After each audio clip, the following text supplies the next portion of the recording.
Hello students, welcome to EPG Pathshala. I am Dr. Aditya Saxena from the Department of Physics, Central University of Haryana. Today we are going to discuss about the module Quantum Dynamics, the Heisenberg picture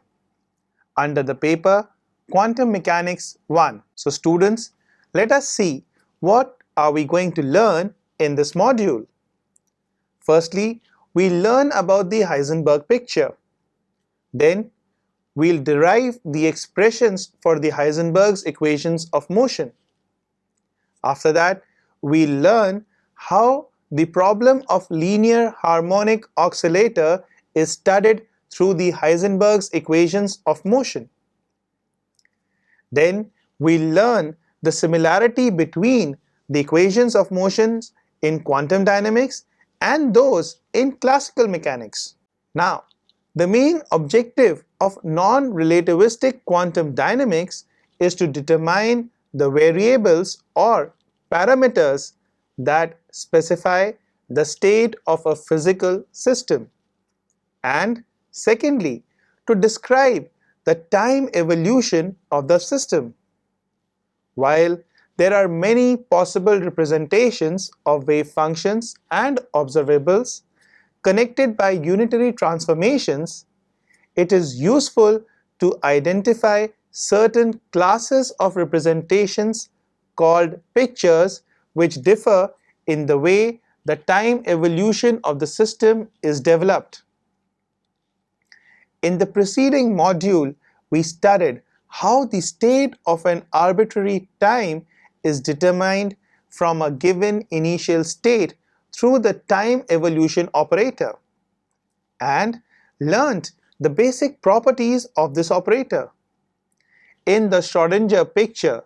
where the dynamical variables are time independent, we set up the equations of motion involving the evolution in time of the expectation values of the corresponding Hermitian operators. In this module, we study how in the Heisenberg picture, time-independent state vector is related through the unitary transformation to the state in the Schrödinger picture, and then derive the Heisenberg equations of motion for the time-dependent Heisenberg operators. We shall show that the equations of motion for the expectation values of the observables in the Heisenberg picture and the Schrödinger picture are the same. Finally, we point out the correspondence and the similarity of the equations of motion for the expectation values of the operators in quantum mechanics with those of the dynamical variables in classical mechanics. Heisenberg equations of motion. In the Heisenberg picture, the time-independent state vector is related through unitary transformation to the state vector in the Schrödinger picture. That is, if we have a state vector, ket vector psi subscript h, which is defined in the Heisenberg formulation, then the state vector ket vector psi subscript h is equal to unitary operator u dagger t t naught acting on the ket vector psi t in the Schrödinger formalism, where the ket vector psi st, that is the ket vector in the Schrödinger formalism, is equal to unitary operator t t naught acting on ket vector psi s as a function of t naught, where psi s t naught is the state vector in the Schrödinger formalism. Therefore, we can define, or rather we can rewrite the ket vector psi h, that is the state vector in the Heisenberg formalism, as being equal to unitary operator dagger u t t naught, unitary operator u t t naught acting on ket vector psi s t naught. And this gives us the result ket vector psi h in the Heisenberg formalism is equal to ket vector psi s t naught in the Schrodinger formalism, where the unitary operator u dagger, unitary operator u is equal to unit operator. Thus, we can see that in the Heisenberg picture, the state vector psi s t naught, the ket vector psi s t naught of the Schrodinger formalism, which is a constant in time,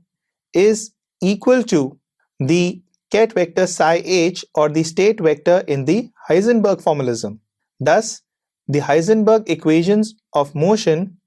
can be derived from this formalism that we have just discussed. And to find the relation between the operator A subscript h and the operator A subscript s, the earlier operator being defined in the Heisenberg picture and the latter operator being defined in the Schrodinger picture, then we can suppose that the operator A subscript h acting on the ket vector psi subscript h is equal to ket vector phi subscript h, and similarly the operator A subscript s acting on ket vector psi subscript s is equal to ket vector phi subscript s, where the subscript h denotes the Heisenberg picture and the subscript s denotes the Schrodinger picture. Heisenberg equations of motion. Now, the way we have defined operator A subscript h in the Heisenberg picture and the operator A subscript s in the Schrodinger picture, that is, operator A subscript h acting on ket vector psi h is equal to ket vector phi h, and operator A subscript s acting on ket vector psi s is equal to ket vector phi s, it is easy to show that the operator A subscript h t is equal to operator u dagger t t naught, operator A subscript s, operator u t t naught, where operator u dagger t t naught and operator u t t naught are the unitary operators and are the complex conjugate of each other. This equation shows that the operator A subscript h t in the Heisenberg formalism generally depends on time, even if the operator A subscript s does not. That means that even if an operator does not depend on time in the Schrodinger formalism, yet the operator as defined in the Heisenberg formalism or can still depend upon time. Thus, we can define the time derivative of the operator A subscript h t in the Heisenberg picture as the derivative of operator A subscript h t with respect to time is equal to the partial derivative with respect to time of the unitary operator u dagger, operator A s subscript s, unitary operator u t t naught plus unitary operator u dagger, operator A subscript s, partial derivative with respect to time of unitary operator u. We know that the partial derivative with respect to time of the unitary operator u is equal to minus I by h cross whole times operator h, operator u, where operator h is the Hamiltonian operator and the operator u is the unitary operator. Similarly, we can also define the partial derivative with respect to time of the unitary operator u dagger, which is equal to iota by h cross whole times unitary operator u dagger times the Hamiltonian operator h. It thus follows that the derivative of the operator AHT with respect to time turns out to be equal to I by or iota by h cross times within brackets unitary operator u dagger, Hamiltonian operator h, operator A subscript s unitary operator u t t naught minus unitary operator u dagger operator a subscript s Hamiltonian operator h unitary operator u, and this turns out to be equal to iota by h cross times within brackets unitary operator dagger u dagger times the Hamiltonian operator h times the unitary operator u times the unitary operator u dagger plus operator a subscript s unitary operator u minus unitary operator u dagger times operator a subscript s times operator u times operator u dagger times Hamiltonian operator h times unitary operator u. So in this equation, if we carefully notice, we will see that what we have done is that on the right hand side of the equation, within the brackets, both in the first term as well as the second term, we have introduced a unit operator matrix which is defined by the product of the unitary operator u times the unitary operator u dagger. So in this way, by introducing this term, we can actually get the commutation relation between the Hamiltonian operator and the operator A in the Heisenberg picture. So now coming back to the equation, if we look at the final result, we have the final result as iota by h cross times within brackets Hamiltonian operator subscript h, A operator subscript h minus A operator subscript h, Hamiltonian operator subscript h, where we have used the definition for the Hamiltonian operator in the Heisenberg formalism to define the Hamiltonian operator h subscript h, and we have used the definition of the operator A in the Heisenberg picture as a relation with the operator A in the Schrödinger picture. So using those two results that we have discussed earlier, we have obtained this final equation. And from this equation, we can see that the second term within brackets on the right hand side is the commutation relation between the Hamiltonian operator AH and the operator AH. So we can write the final result as the time derivative of the operator A subscript ht is equal to 1 upon iota times h cross commutation relation of operator A subscript h and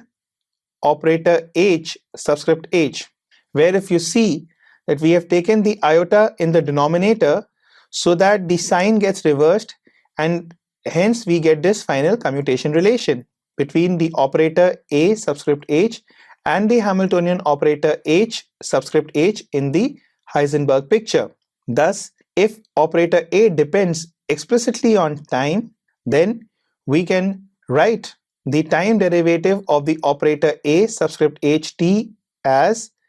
partial derivative with respect to time of operator A subscript h plus 1 upon iota times h cross commutation relation of operator A subscript h with the Hamiltonian operator h subscript h in the Heisenberg picture. These equations are called equations of motion for the operator A subscript h t. Equations of motion for the position operator x and the corresponding momentum operator px. Now, the equations of motion for the canonical position and momentum operators can be found in the following manner. Since the operators are time independent in the Schrödinger picture, that is, the position operator x and the momentum operator px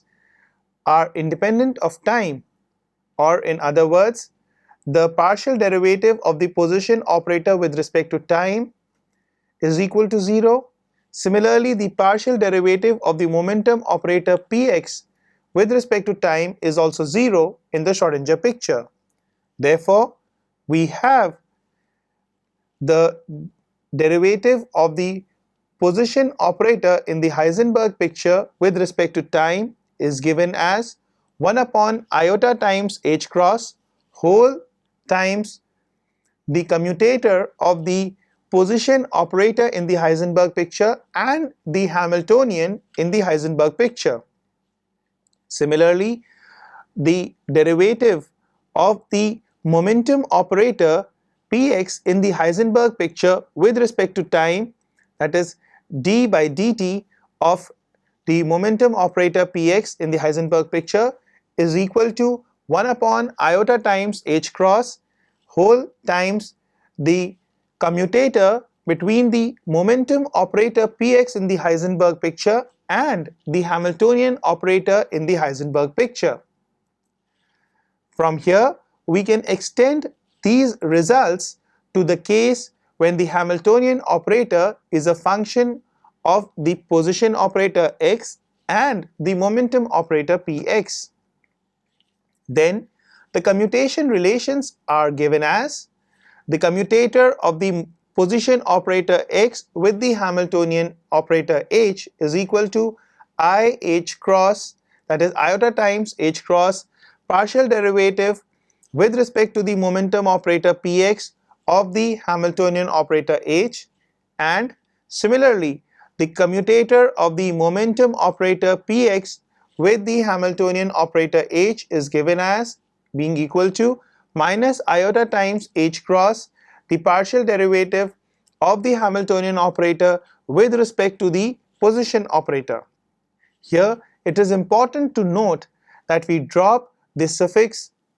h to represent the Heisenberg picture because now the discussion is in the Heisenberg picture only. Linear harmonic oscillator in Heisenberg picture. Now let us look at how we can define the linear harmonic oscillator in the Heisenberg picture. Here, the operators are time dependent in comparison to the operators in the Schrödinger picture where they are time independent, and therefore in the Heisenberg picture using time dependent operators, the Hamiltonian can be defined as a function of time, or the Hamiltonian operator ht in the Heisenberg picture is defined as operator ht is equal to square of the momentum operator t upon twice m, where m is the mass, plus half times k square of the operator x t, where operator pt is the momentum operator in the Heisenberg picture and operator xt is the position operator in the Heisenberg picture, and k is the elastic constant of the simple harmonic oscillator. Thus, the Hamiltonian operator ht in the Heisenberg picture can then be further simplified as 1 upon twice m times within brackets square of the momentum operator pt plus square of the mass times square of the angular frequency times square of the position operator xt. Thus, equations of motion for the momentum operator p and the position operator x are derivative with respect to time of the position operator x is equal to partial derivative with respect to the momentum operator p of the Hamiltonian operator h, and this is equal to momentum operator p upon m. Similarly, the time derivative of the momentum operator p is equal to minus partial derivative with respect to the position operator of the Hamiltonian operator h, and this is equal to minus mass times square of the angular frequency times the position operator x. Differentiating this equation with respect to time and substituting for the derivative of the momentum operator with respect to time from the equation for the momentum operator in the above equation, which defines the time derivative of the position operator, we get the double derivative with respect to time of the position operator plus the square of the angular momentum times position operator x is equal to 0. And this is the same equation that we have in classical mechanics for defining the equation of motion of the linear harmonic oscillator. This second order differential equation can then be solved and can give us the following solutions. Solution of harmonic oscillator. Now, if we look at the equation of motion of the harmonic oscillator in the Heisenberg picture, which is given as the double derivative with respect to time of the position operator x plus square of the angular frequency times position operator x is equal to 0, then the solution to the second order differential equation is of the form position operator x as a function of time is equal to operator c subscript 1 times exponential within brackets minus iota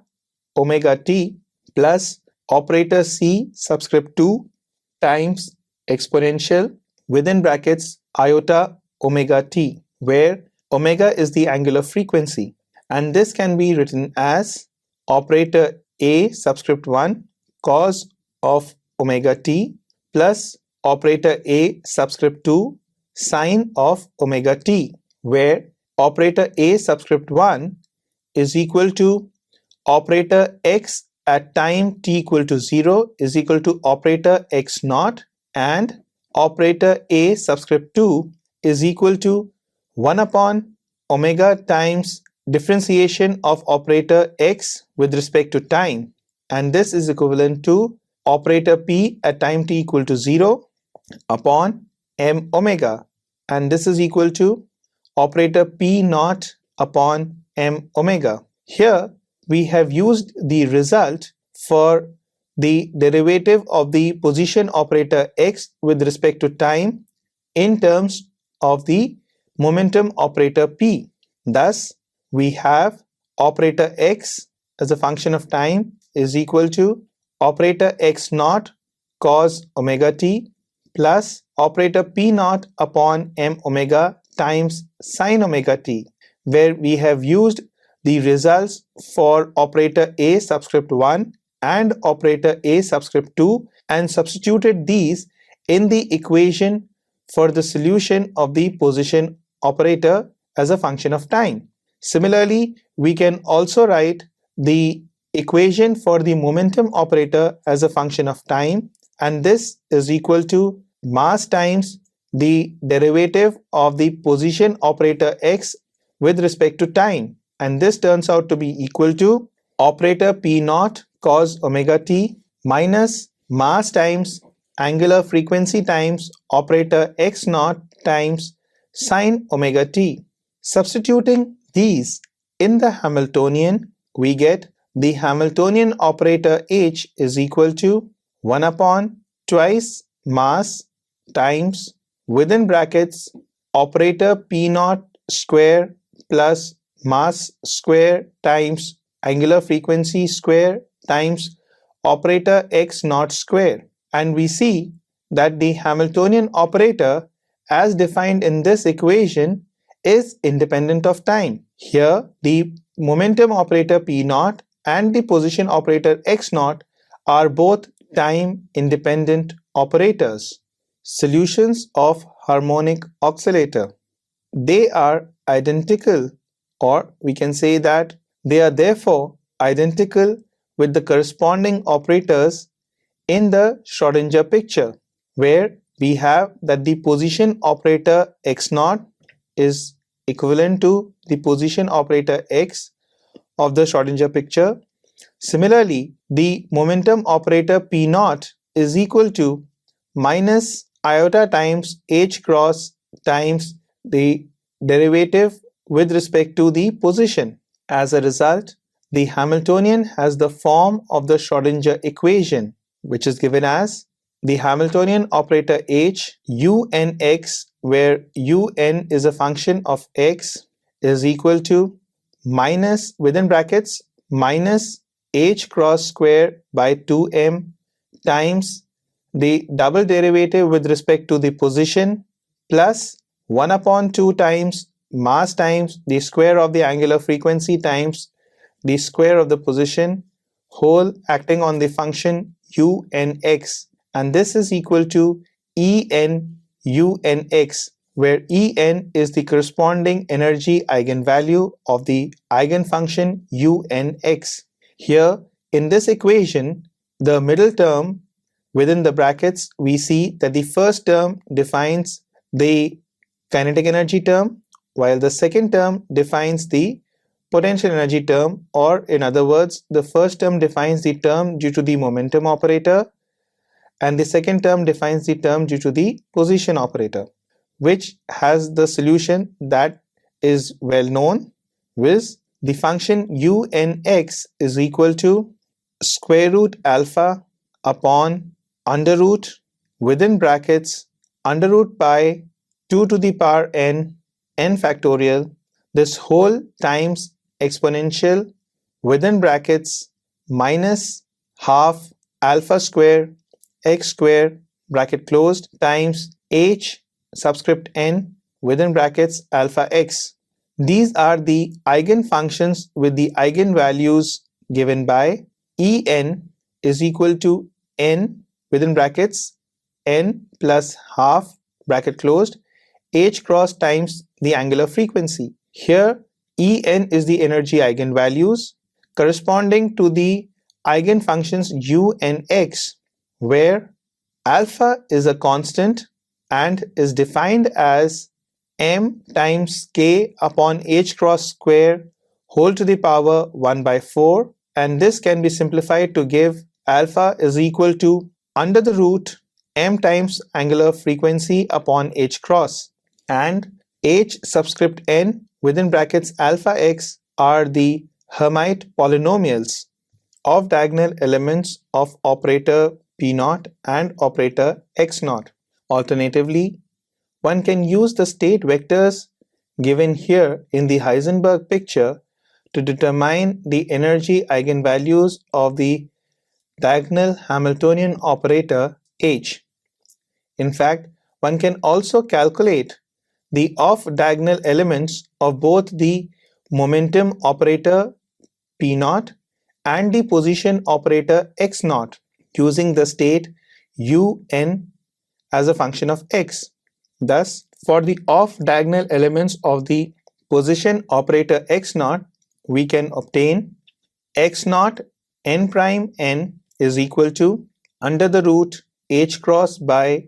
twice m times omega whole times within the bracket under root n times delta subscript n prime plus 1 plus under root n plus 1 whole times delta subscript n prime minus 1 bracket closed. Similarly, we can also define the off-diagonal elements of the momentum operator P0 as P0 subscript n prime n is equal to iota times under the root m times omega times h cross by 2 whole times within brackets under root n times delta subscript n prime plus 1 minus under root n plus 1 times delta subscript n prime minus 1 bracket closed. Here delta is actually the delta function defined for the off-diagonal elements n and n prime plus 1 for the first term within the brackets and n prime minus 1 for the second term within the brackets. Using these relations for the off-diagonal elements of the position and the momentum operator, we get the complete set of the position operator as x as a function of time n prime n is equal to under the root h cross by twice m times omega whole times within brackets under root n times exponential within brackets minus iota times omega t bracket closed times delta function n prime plus 1 plus under root n plus 1 times exponential within brackets iota omega t bracket closed delta function n n prime minus 1 bracket closed. And similarly for the whole set of the values of the of the momentum operator, we get momentum operator as a function of t, that is time, all the values n prime n is equal to iota times under the root m times h cross times omega by 2 whole times within brackets under root n plus 1 times exponential within brackets iota omega t bracket closed delta function n prime minus 1 minus under root n times exponential within brackets minus iota omega t bracket closed delta function n prime plus 1 bracket closed. Comparing with Hamilton's equation of motion, we emphasize over here that these equations are formally identical to Hamilton's canonical equations as defined in classical mechanics. It is thus quite apparent that the Heisenberg picture corresponds to a formulation of quantum dynamics which is formally close to the corresponding formulation in classical mechanics. Finally, the equation of motion for the expectation value of the operator A subscript h, that means the expectation value of the operator A as defined in the Heisenberg picture, can be written as the derivative with respect to time of the expectation value of the operator A subscript h in the Heisenberg picture is equivalent to finding out the derivative with respect to time of the bra vector psi subscript h operator A subscript h as a function of time ket vector subscript h, where the bra vector subscript h and the ket vector subscript h are the state vectors in the Heisenberg picture, and the operator A subscript h as a function of time is the operator A in the Heisenberg picture, which is time dependent. And this can further be written as bra vector psi subscript h derivative with respect to time of the operator A subscript h ket vector psi subscript h, and this is equal to the expectation or the average value of 1 upon iota times h cross whole times the commutation relation